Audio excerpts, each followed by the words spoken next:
First of all, I've not forgotten about that. I've just been busy. Um, so you're probably clicking on this video because you would like to know how to have an account on Copart without having to use a broker. So there's only 5 things that you need if you want to buy on Copart and you don't want to go through a broker. And all 5 of these are just one piece of paper each, and there's barely anything you have to write on them.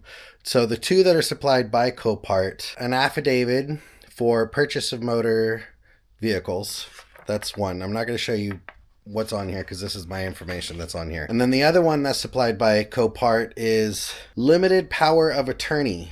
So you just fill that out. Sorry, you know what? There's 3 of them that are supplied by Copart. The other one is multi-state uniform sales and use tax certificate.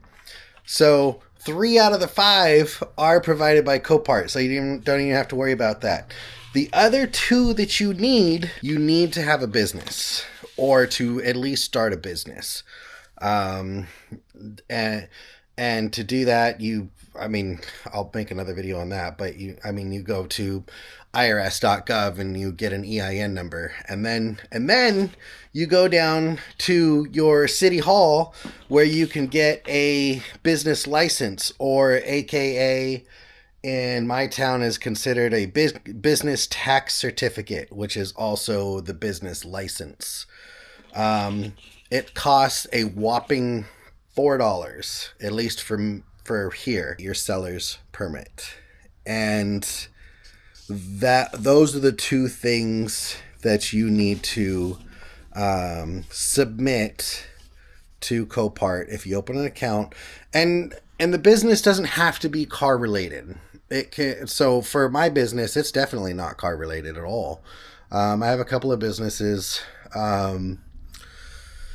The one I specifically use has to do with conventions in general. So just that I do conventions. So technically you can have any type of business to be able to purchase off of Copart. It doesn't have to be car related. And that's it. That's how I got all set up. It took a while because I already had the business license. I didn't have the seller's permit, and when I went to get a seller's permit, I used a different address. So the addresses weren't the same on the items.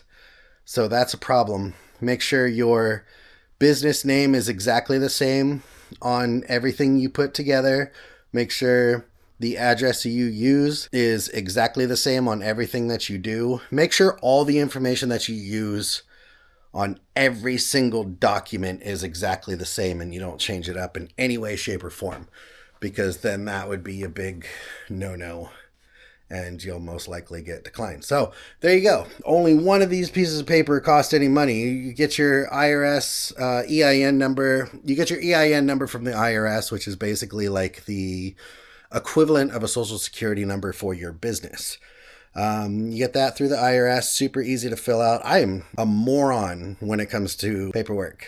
So the fact that I can do this, any of you can do this. So get your EIN number from the government first. That way you can go and get your business license, because they'll ask for your EIN number. That way you can go and get your seller's permit. You submit those, they'll give you the other 3 documents that you'll need to fill out: the multi-state uniform sales and use tax certificate, limited power of attorney, and then your affidavit for purchase of motor vehicles. I don't know if this helps you or not, but if it does, fantastic, because I had to figure all this out on my own, and it took a few days to get it right because I had the wrong addresses and information didn't line up correctly, and it was just so. If it worked, let me know. Leave a comment saying, hey dude, I did everything you said in this video and it worked out perfectly, and now you're bidding and buying vehicles on Copart without a broker. So let me know if this worked for you.